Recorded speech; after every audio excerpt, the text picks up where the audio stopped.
with all sections lying in the same plane, but must be theta in order for B to be 0 at the center. हमने बताना है angle theta कितना हो so that magnetic field at center is 0. Centre कहाँ पर बोला? Circle का centre जी you have to find the theta. अगर हम डायरेक्शन की बात करें सबसे पहले करंट फ्लो कर रही है ऐसे सर्कुलर कॉइल का मैग्नेटिक फील्ड इनवर्ड्स इस स्ट्रेट वायर का आउटवर्ड्स इसका भी आउटवर्ड्स तो इन दोनों का मैग्नेटिक फील्ड अगर सर्कुलर आर्क के मैग्नेटिक फील्ड को बैलेंस कर देगा तो net magnetic field intensity will be 0. Semi infinite wire का magnetic field mu not I upon 4 pi ए. दो सेमी इनफाइनाइट वायर है तो दो सेमी इनफाइनाइट वायर मतलब mu not I bye 4 pi A plus mu not I bye 4 pi ए. इसका magnetic field कितना हो जाएगा if angle is theta? Circular arc का होता है mu not I upon 2a, so this will be mu naught I upon 2a into theta by 2 pi. So दो semi infinite wires का magnetic field add करके equate कर दो with magnetic field of circular coil, you will get the value of theta. So you can write the concept. Infinite wire का एक बार दोबारा बता दो कितना होता है? सेमी इनफाइनाइट वायर, इनफाइनाइट नहीं, सेमी इनफाइनाइट मतलब फाइनाइट से आधा मैग्नेटिक फील्ड होगा ना, बिकॉज एक एंड तो पता है दूसरा एंड नहीं पता. सर मैं एक कैंसिल तो थीटा 1 और थीटा 2 कितने हो जाते हैं सेमी इनफाइनाइट वायर में? Theta 1 is 0, theta 2 is 90. एक zero. So you can write as shown in the figure. As shown in the figure, magnetic field intensity due to two semi-infinite wires. Direction देख लेना सबको समझ आ रही है या नहीं? Magnetic field intensity for two semi-infinite wires is perpendicular to the plane. Is perpendicular to the plane and in outward direction. Is perpendicular to the plane and in outward direction.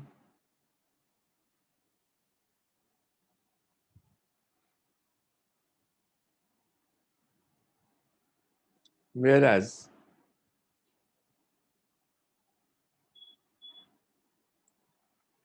for circular arc, the magnetic field intensity is, whereas for circular arc, the magnetic field intensity is perpendicular to the plane inwards. Therefore, net magnetic field intensity,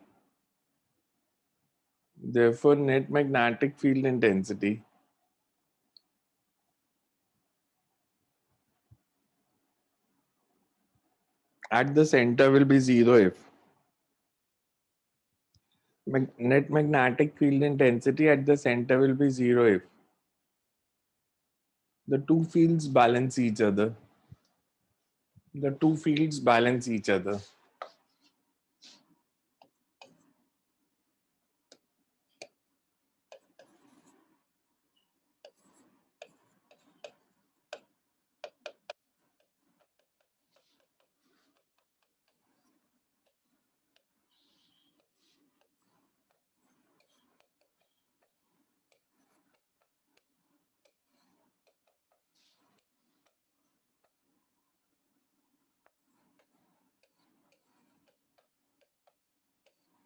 यहाँ से theta की value निकाल लो, mu not I 4 pi a cancel हो गया, theta is equals to 2 radian.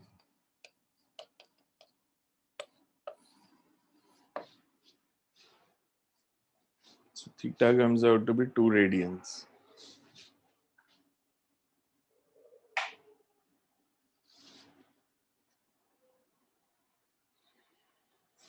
देखो clear है सबको?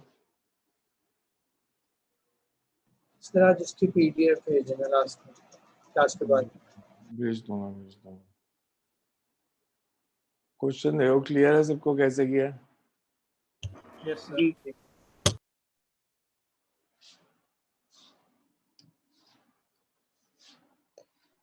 सर हाँ जी, एक ऐप के ऊपर आपने कोर्स क्या था, क्या वो समझ में नहीं आया थोड़ा सा। कुछ नहीं हो, फिजिक्स के फॉर्मूलाज हैं, अभी नहीं चाहिए आपको, अभी मत खरीदना उसको, जी आपको चाहिए भी नहीं वो। ऐप पे बहुत से लोग ऐसे हैं जो मेरे पास पढ़ते भी नहीं है, अलग अलग सिटीज के, वो उनके लिए है। आपको नहीं चाहिए होगा, आपको चाहिए होगा मैं वैसे ही दे दूंगा। +1 +2 के फॉर्मूलाज हैं सारे।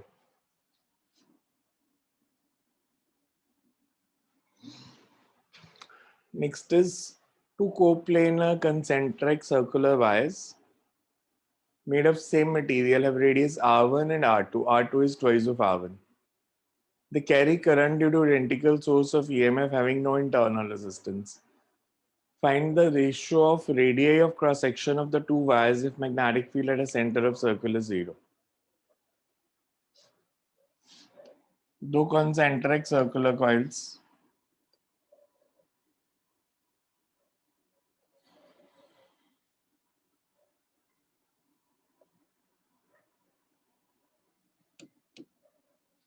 हमें दिया radius of this is r1, इसका रेडियस r1 है एंड इट्स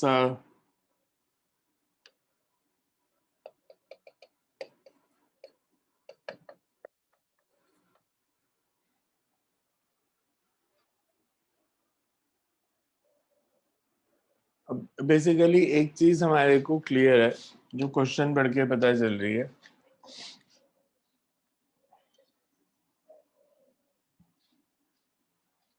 अगर दोनों का मैग्नेटिक फील्ड का मैग्नीट्यूड सेम होगा और डायरेक्शन ऑपोजिट होगी, मतलब अगर एक में करंट मैं क्लॉकवाइज लेता हूँ तो एक में एंटी क्लॉकवाइज फ्लो करेगी, तभी दोनों के मैग्नेटिक फील्ड की डायरेक्शन ऑपोजिट आएगी। आंसर से कोई फर्क नहीं पड़ेगा, बट आपको ये पता होना चाहिए कि दोनों का मैग्नेटिक फील्ड ऑपोजिट डायरेक्शन में। फिर हमें कहा they are connected with identical source of EMF. Identical source of EMF मतलब ईएमएफ तो सेम है, मैग्नेटिक फील्ड अगर मैंने इनका बैलेंस करना है, वैसे नेट मैग्नेटिक फील्ड 0 कब आएगा? अगर दोनों का फील्ड बैलेंस हो जाए।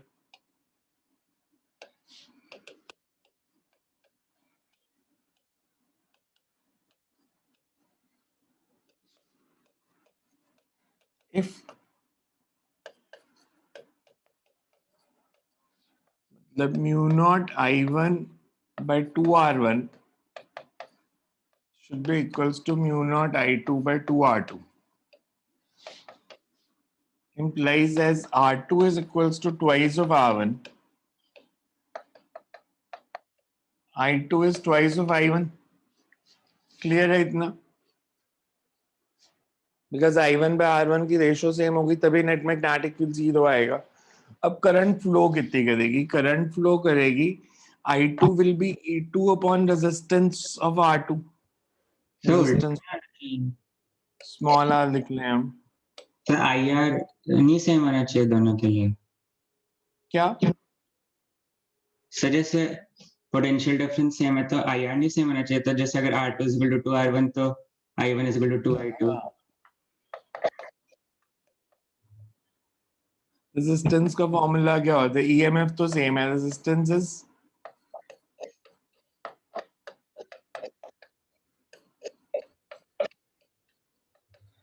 implies, so ये twice है, implies A1 upon L1। Second की लेंथ भी डबल है,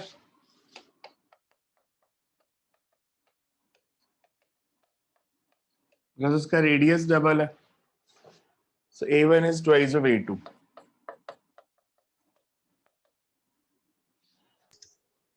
से एक बार समझा दो दोबारा। यहां तक आया समझ? सर इसके आगे as R2 is equal to 2R1। I1 by एक मिनट, एक स्टेप मैंने गलत कर दिया। I1 E1 by यहाँ पे R1 भी आएगा, this should be R2, this should be R1।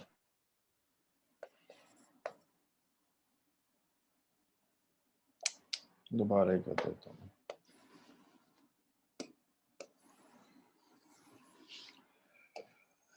हमने लिया कि आई बाय आर की ratio same and current is EMF upon resistance. Basically तो हमारे पास ये बन गया that you get the relation as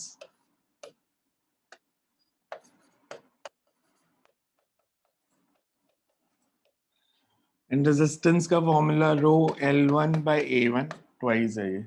I2 is twice of I1.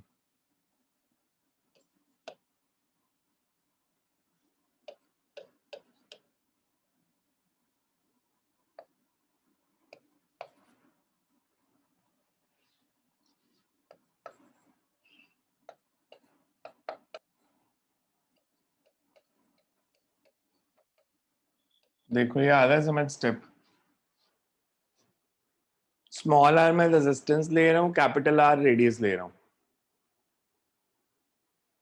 Because I1 by R1 is equals to I2. I2 कितना होगा? EMF upon resistance. ये हमने यार फिर shit. R2 is equal to 2R1 तो हमने ले लिया था already. You don't require this. पहले ठीक ही कर रहे थे हम. Because ये कंडीशन तो हमने ऑलरेडी यूज कर ली कि I2 is twice of I1.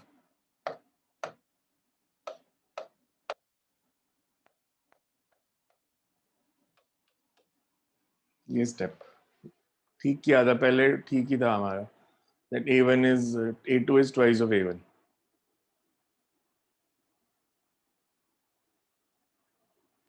Sir इसमें आपने आई को V by R लिखा है, मतलब E by R लिखा है. हाँ, E by R.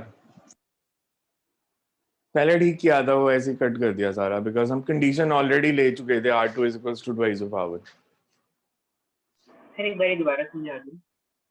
हमने लिया दोनों का मैग्नेटिक फील्ड सेम होना चाहिए तभी कैंसिल होगा. मैग्नेटिक फील्ड होता है mu naught I1 by 2R1, इसका mu naught I2 by 2R2. तो I1 by R1 should be equals to I2 by R2. R2 हमें ऑलरेडी दिया है ट्वाइस ऑफ R1 है, तो I2 भी ट्वाइस ऑफ I1 होगा. करंट का फॉर्मूला लगा दिया EMF upon resistance. Resistance twice given था. क्या ये रेजिस्टेंस ट्वाइस की लेंथ ट्वाइस होने में हुआ है. रेजिस्टेंस पड़ी नहीं करंट इलेक्ट्रिसिटी में रो L बाय A, तो वही तो पूछा cross sectional area of the wire, तो वो कैसे निकलेगा बिना रेजिस्टेंस के फॉर्मूला के. ठीक. लेंथ हमें पता ही है सर्कमफ्रेंस के इक्वल होती है.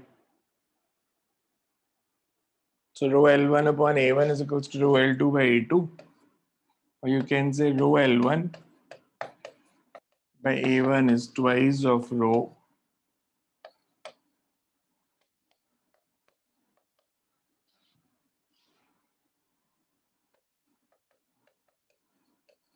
मैथ्स में देख लेना कोई गड़बड़ ना हो बिकॉज 2-3 बार ही कटिंग कर दी हमने. मैथ्स में देख लेना कोई गड़बड़ ना की हो. कंसेप्ट सिंपल है. आई बाय आर की रेशियो सेम होनी चाहिए. आई बाय आर की रेशियो सेम तब होगी जब I2 is twice of I1 होगा, और फिर रो L बाय A फॉर्मूला लगा दिया. सर एक Because बार ये क्वेश्चन.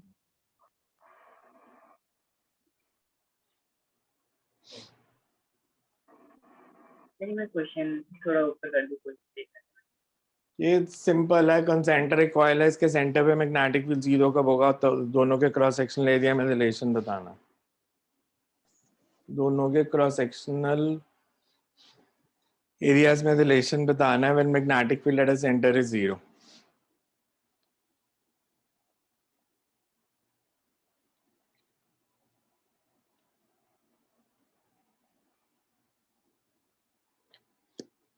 सो मेरे पास आ रहा है A2 is equals to 4 times A1.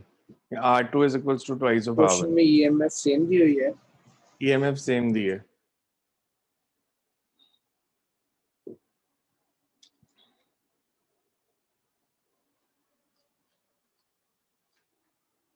Sir एक बार ये बता दो सर I2 2I1 कैसे बना.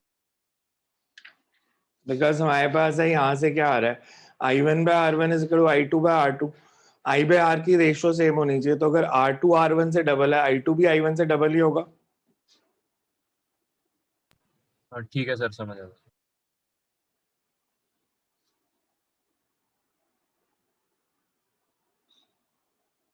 देखो किसी को डाउट है इसमें तो.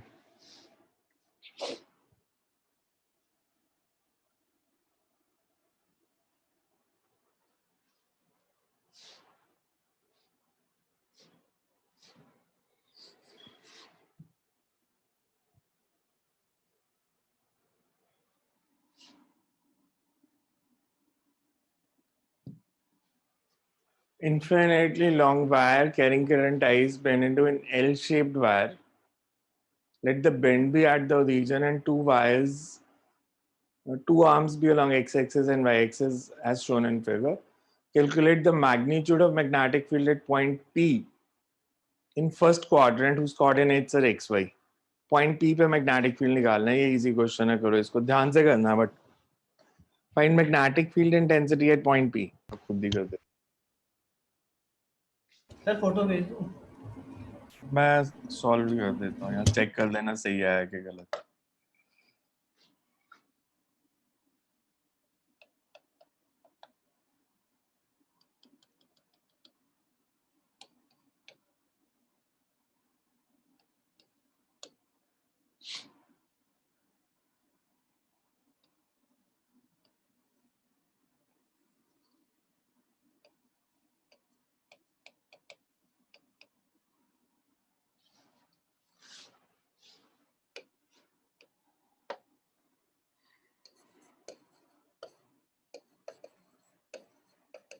For AO अगर मैं magnetic field लिखूंगा, it's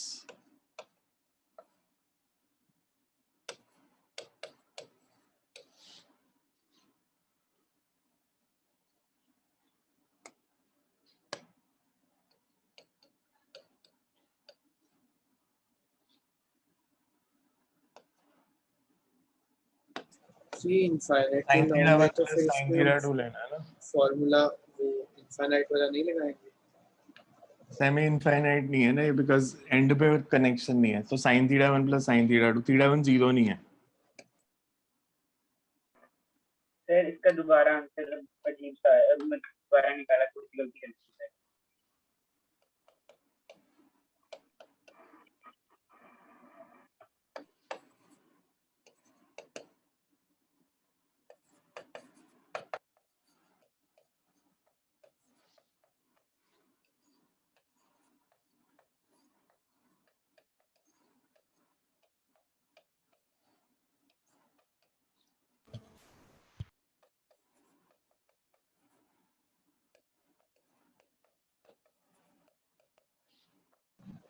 sir theta 2 1 sin theta 2 1 इसके लिए क्योंकि दूसरा इनफाइनाइट है तो दूसरा 90 है. हाँ,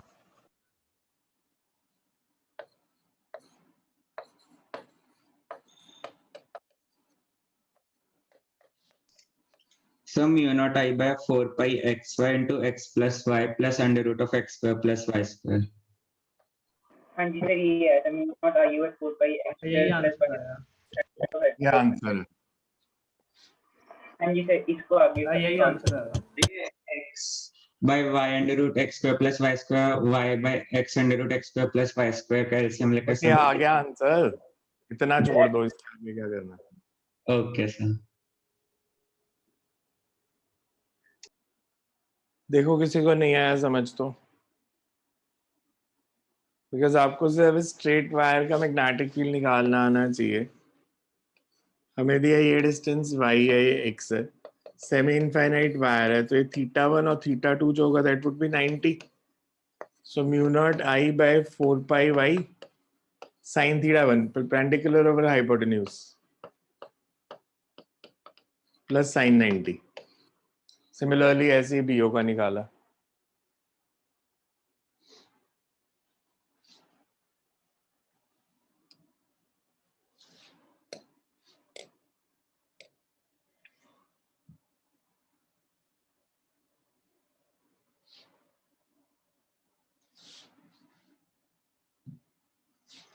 Six long parallel current carrying wires are perpendicular to the plane of figure.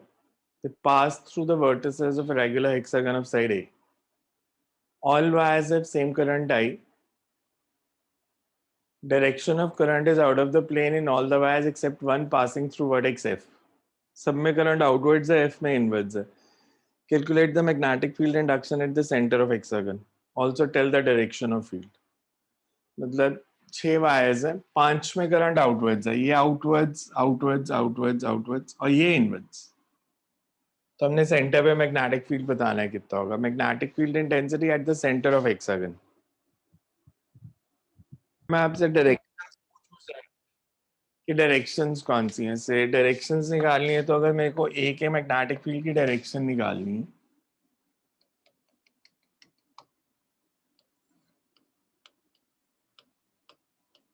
This would be B A,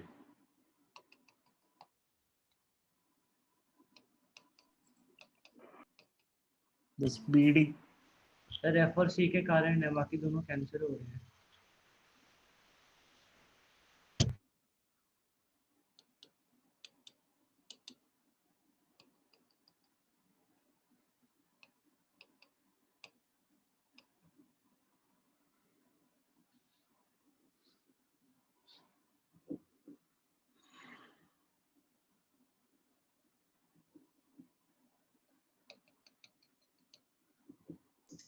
mu not I by pi A.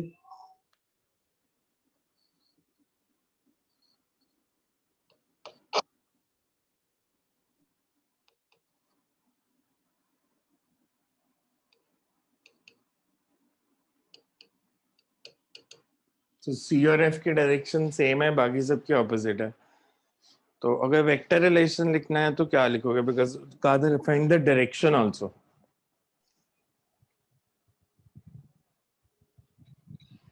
Find the direction also. तो एक्स एक्सिस हॉरिजॉन्टल मान ले. हाँ, x axis horizontal मान सकते हो. जैसे आई cap और जे cap की टर्म्स में बताना है. आई जे की टर्म्स में. सर फिगर थोड़ी बड़ी कर दो, वो दिख नहीं रहा.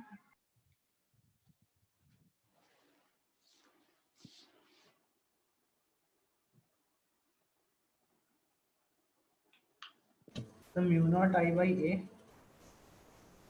Mu not I by pi A, but pi A तो ठीक है, डायरेक्शन बतानी है ना. Find the direction also. Vector relation चाहिए. सी एफ के परपेंडिकुलर होंगे मतलब.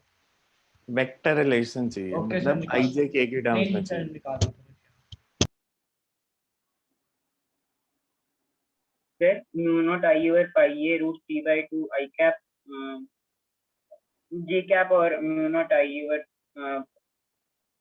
सर इसका वर्षा दे दूं आपको. So mu naught I by pi a into minus I cap by root 2 plus j cap by root 2. Angle 45 नहीं बन रहा कि 45 बन रहा है. 90 डिग्री का एंगल है एफ ओ के साथ या सी ओ के साथ 90 का एंगल है. Okay, sir. मतलब हमें ये एंगल 90 दिया है ना, ये एंगल 90 है, ये कितना होता है?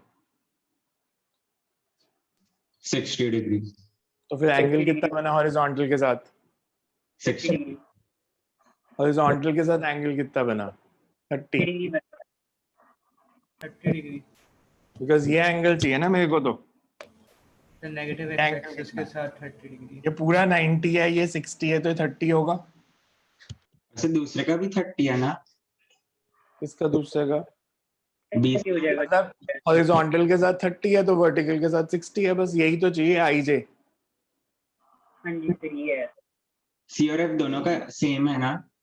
सी और एफ दोनों का सेम है. So you can write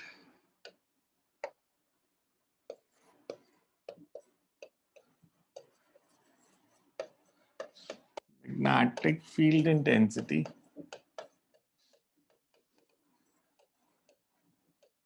So minus root 3/2 mu not I by pi A I cap plus 1/2 mu not I pi A by J cap.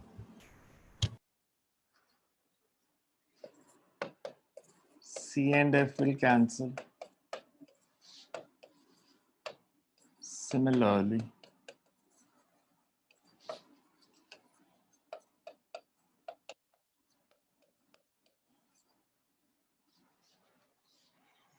current through B and E will cancel.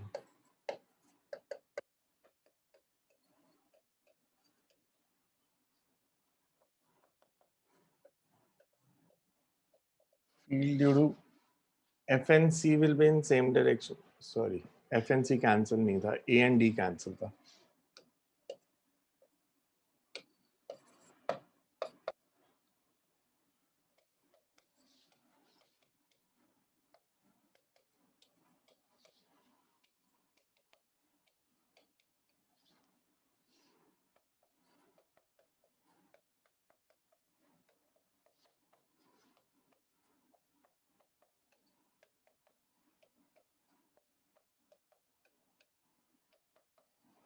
and it makes an angle of 30 degree with negative x-axis.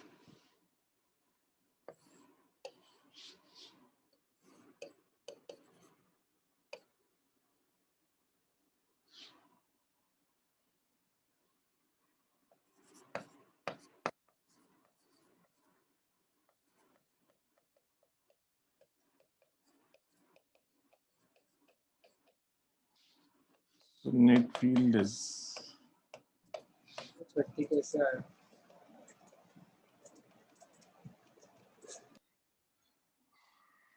ये diagram देखो, इसकी जो direction है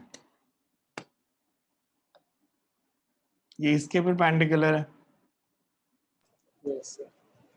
और ये angle 60 है, Yes sir. तो ये एंगल कितना हो जाएगा? 30. So 30 degree.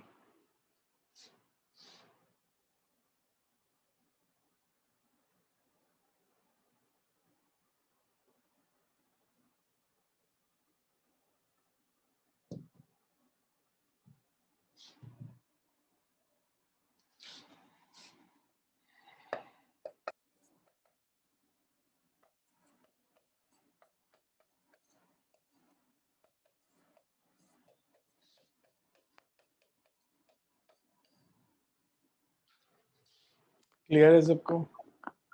Yes, sir. Yes.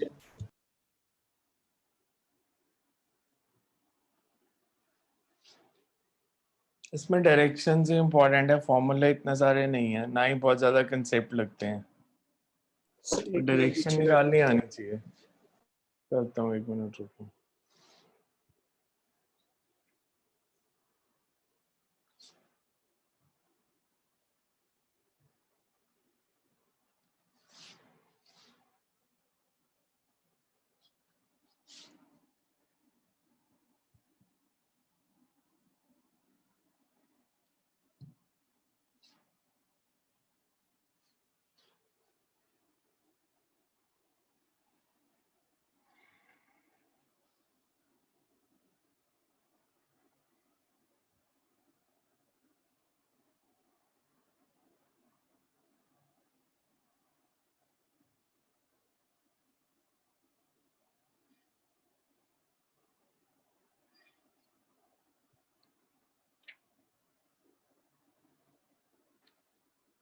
करें नेक्स्ट। Yes.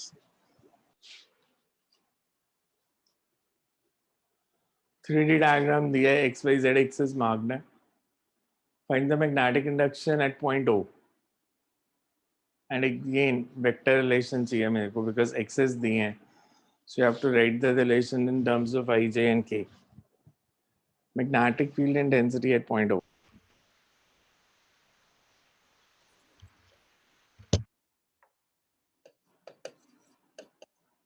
अगर सिर्फ ए बी को देखें, ए बी का मैग्नेटिक फील्ड है अलोंग नेगेटिव जेड एक्सिस और सेमी इनफाइनाइट वायर है,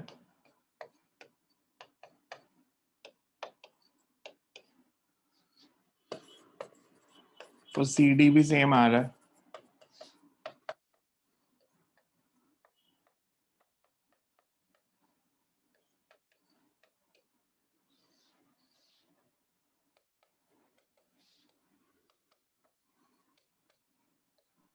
मेरी इधर की डायरेक्शन ज्यादा समझ में नहीं आई, डायरेक्शन की आपने कैसे ली माइनस की क्या दोनों की?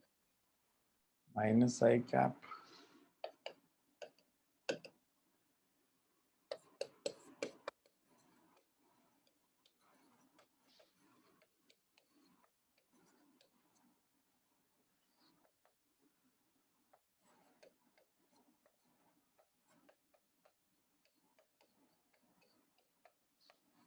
ठीक है फिर आ गए, गलती की समझ में आ गई। ये आंसर है। डायरेक्शंस देखो सबको समझ आ रही है या नहीं? ए बी की डायरेक्शन, ए बी का magnetic field along negative Z axis, because हमें करंट दिया है perpendicular inwards, so magnetic field is along negative Z. इसमें करोगे तो आउटवर्ड्स, इसमें भी नेगेटिव जेड। सेमी सर्कुलर आके तो field is along negative X axis, because x axis is perpendicular outwards, minus x axis perpendicular inwards. Sir मैं इसके अंदर दो एंटी पैरेलल वायर का कैंसिल आउट कर रहा था, इसमें थोड़ा ये कंफ्यूज कर रहा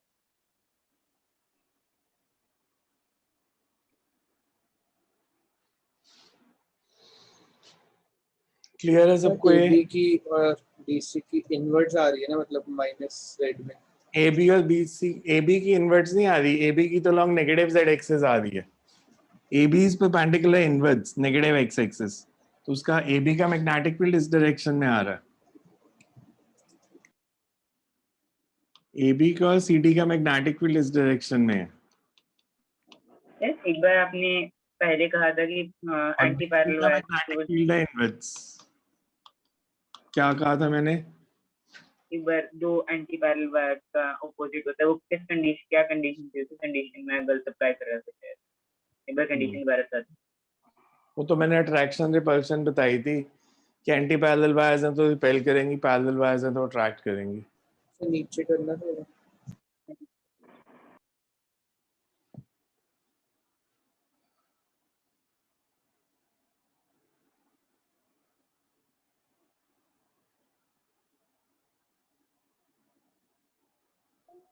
सर आपने अस्सी में बनाने कौन से क्वेश्चन अभी तक दिए हुए हैं? क्या चीज? सर सर में कौन से क्वेश्चन होमवर्क में दिए हुए हैं अभी तक? 42 तक सारे. Okay.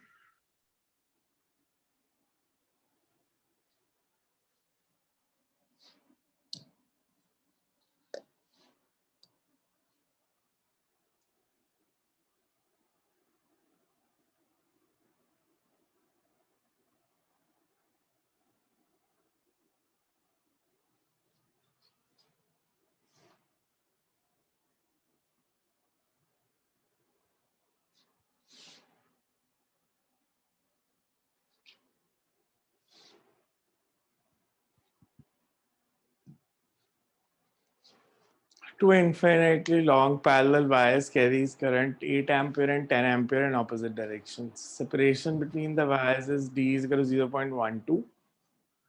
Find the magnitude of magnetic field at a point P that is perpendicular at a perpendicular distance 0.16 meter and R2 0.20 meter respectively from the wires. Values से समझ में आ जाएगा बिकॉज तीन वैल्यूज देखो 0.12, 0.16 और 0.2. 12 स्क्वायर प्लस 16 स्क्वायर 20 स्क्वायर होता है, so that means right angle triangle बनेगा कोई.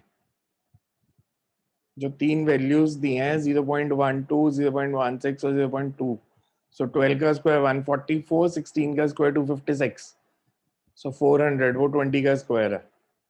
सो राइट एंगल ट्रायंगल बनाओ एंड सॉल्व करो. देखो कैसे प्लेस्ड है वायर्स.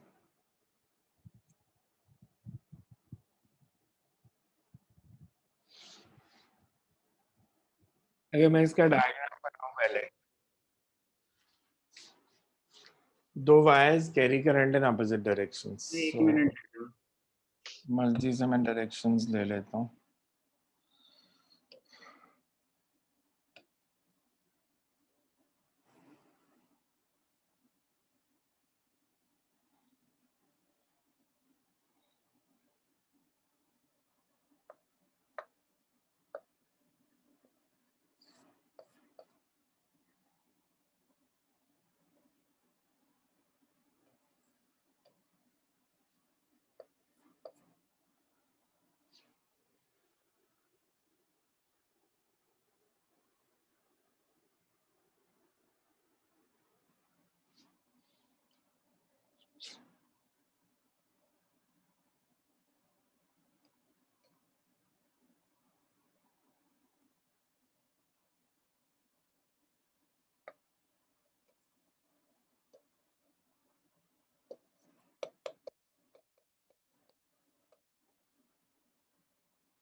P पे मैग्नेटिक फील्ड निकालना.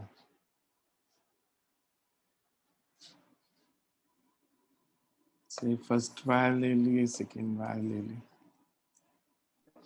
फिर इसके अंदर आपने इसको परपेंडिकुलरली अपवर्ड जैसे लिया, मतलब वो अपनी मर्जी से ले सकते हो ना जब दिया नहीं है तो. एक को आउटवर्ड्स एक को इनवर्ड्स लेना पड़ेगा बस जो अपने पैरेलल वायर्स point- के लिए। जो अपने पॉइंट पी लिया वो तो एग्जैक्टली एक पॉइंट ऊपर ले लिया, मतलब वो नहीं कर पा रहे। एक पॉइंट या वो तो गिवन है, वो तो सब क्वेश्चन में गिवन है।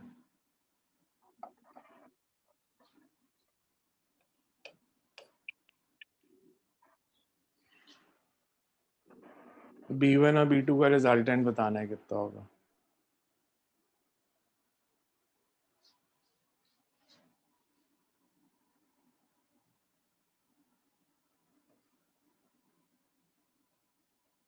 ये एंगल गिवन है 37 डिग्री,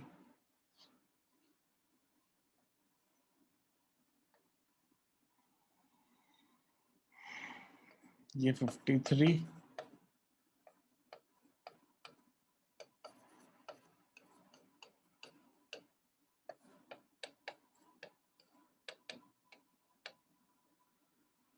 या दूसरा आप कर सकते थे, आप इन दोनों में एंगल ले लो और पैरेललोग्राम लॉ लगा दो।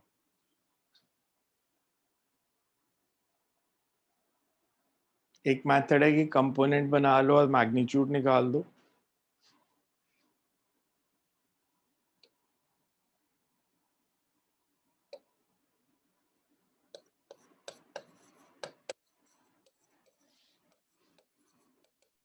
सर एक बार ये समझा दो कि आपने पॉइंट कैसे लिया, पॉइंट हमें पॉइंट दिया यहाँ से 0.2 मीटर डिस्टेंस है, यहाँ से 0.16, तो राइट एंगल ट्रायंगल ही बनेगा। उसमें मैंने क्या किया, आप कोई और पॉइंट निकाल ही नहीं सकते जिसका इससे डिस्टेंस 0.16 और दूसरे से 0.2 मीटर हो, वो राइट एंगल ट्रायंगल में सेटिस्फाई होगा।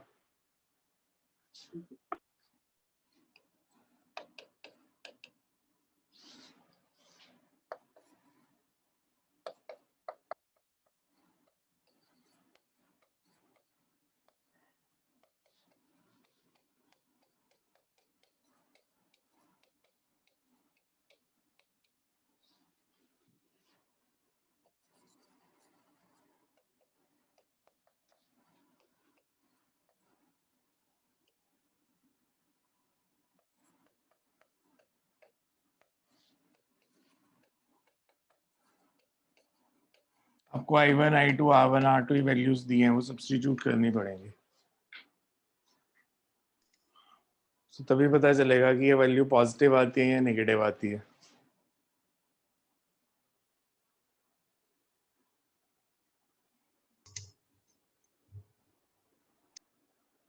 तो हमें क्योंकि मैग्नीट्यूड ही बताना है, तो मैग्नीट्यूड कैसे निकलेगा लास्ट में, क्योंकि पैरेललोग्राम मैं लॉ वेक्टर रिलेशन नहीं गई।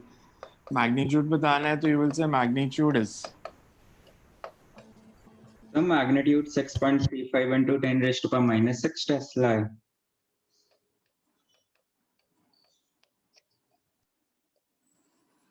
This is the magnitude. Answer बताऊं, 6.35 माइक्रो टेस्ला। 6.35 इतना ही आएगा लगभग, √40 आ रहा होगा शायद। कैसे वो कैलकुलेटर से निकाला था। अच्छा जी, तो पेपर में क्या करोगे? अभी तो इस बारी वाले 12th वाले पता नहीं, उनका शायद एमसीक्यू पेपर ही ना हो। जिन्होंने सारा साल कंपटीशन नहीं पढ़ा वो बेचारे बहुत परेशान हो जाएंगे, बिकॉज बोर्ड ने अभी तक डिसाइड नहीं किया। यहाँ तो कह रहे हैं हम 3 पेपर लेंगे, फिजिक्स केमिस्ट्री मैथ्स और फिजिक्स केमिस्ट्री बायो, या एमसीक्यूज पेपर लेंगे। 1.5 आवर का कितने क्वेश्चन ये तो भी बताया नहीं, बट 1.5 आवर का पेपर होगा बोर्ड का फाइनल। सर वो लेवल तो फिर बोर्ड का ही होगा ना। पता नहीं यार, वो मतलब जो पेपर बनाते हैं उनके लिए कई बार जो लेवल होता है और जो एक्चुअल में स्टूडेंट्स का लेवल होता है, जो पेपर बनाने वाले होते हैं ना, इनकी सबसे बड़ी इशू ये रहता है कि ये +1 +2 के स्टूडेंट्स के कांटेक्ट में कभी नहीं होते। ये कॉलेज और यूनिवर्सिटी के टीचर्स होते हैं, जनरली यूनिवर्सिटी के, तो इनको पता ही नहीं होता कि वो बच्चों का लेवल क्या है जो 11th 12th में पढ़ रहे हैं। वो अपने हिसाब से पेपर बना देते हैं। पेपर हमेशा मतलब गवर्नमेंट स्कूल के टीचर्स को दो बेशक, बट जो +1 +2 को पढ़ाते हैं। ये एनटीए हमेशा, बिकॉज अगर एमसीक्यू आ तो वो एनटीए को हायर करेंगे। एनटीए तो पता नहीं कहाँ से टीचर लेके आता है पेपर बनाने के लिए। दूसरी ऑप्शन तो फिर भी ठीक लग रही है मेरे को कि 3 सब्जेक्ट जैसे फिजिक्स केमिस्ट्री मैथ्स का पेपर ले लेंगे एंड फिर आपका जो बाकी 2 सब्जेक्ट है उसमें इनके हिसाब से नंबर लग जाएंगे, जैसे इनमें अगर 85% आए हैं तो उन 2 में भी 85 दे देंगे।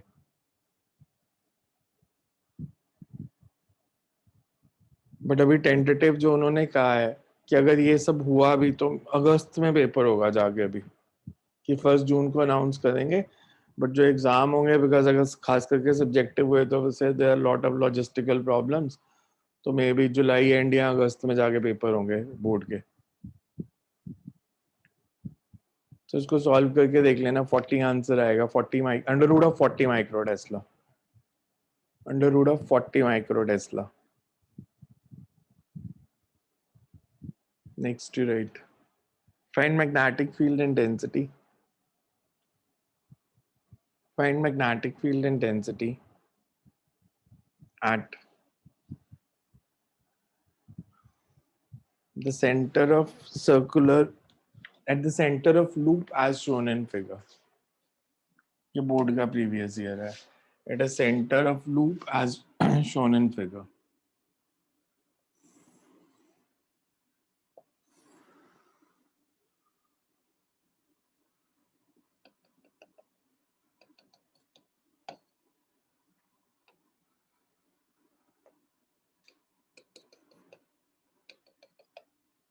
इसमें करंट I फ्लो कर रही है, इसका रेडियस R है, this angle is given as phi। find magnetic field intensity at the center। O पे मैग्नेटिक फील्ड बताना है। से स्ट्रेट वाला भी सर्कल में इंक्लूडेड है। मतलब इसका मैग्नेटिक फील्ड तो निकालोगे ना, पर ऐसे पूरा सर्कल नहीं है, वो कट करके कॉर्ड लगा दे इसकी जगह ऐसे।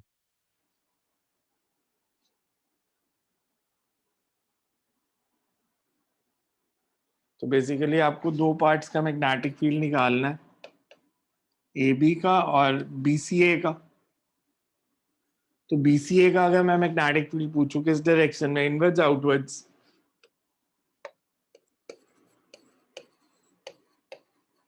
अपवर्ड्स। Outward. Upwards. आउटवर्ड्स। और कितना एंगल कितना बन रहा है? अगर ये फाई है तो 2 pi minus phi, sum mu not I by 2 into 1 minus pi by 2 pi BCA के लिए।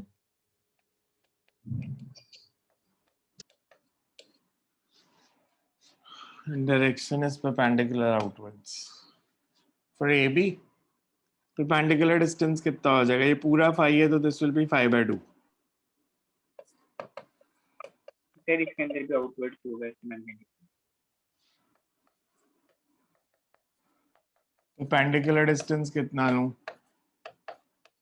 ये R- डिस्टेंस कितना होगा? R cos of pi by 2।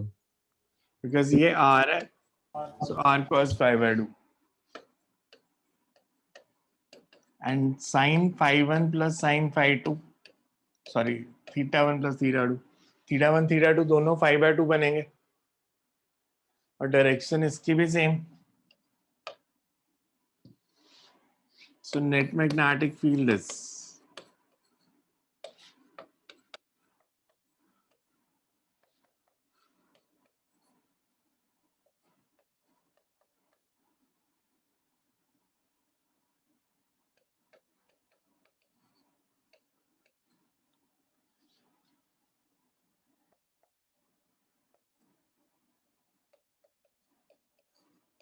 यही आ रहा है।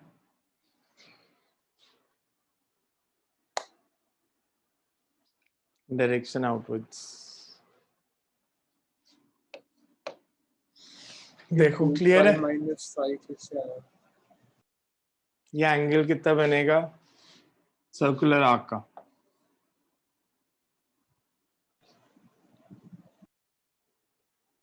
फॉर्मूला होता है ना म्यू नॉट I by 2 और थीटा बाय 2 पाई, तो यहाँ पे थीटा कितना है?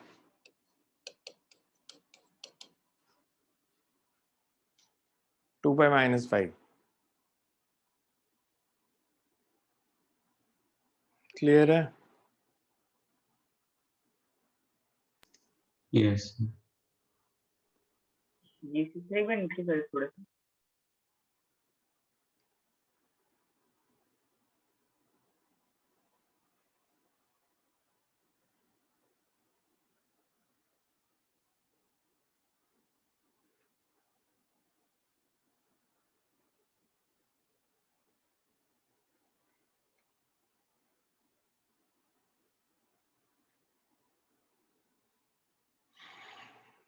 ठीक है,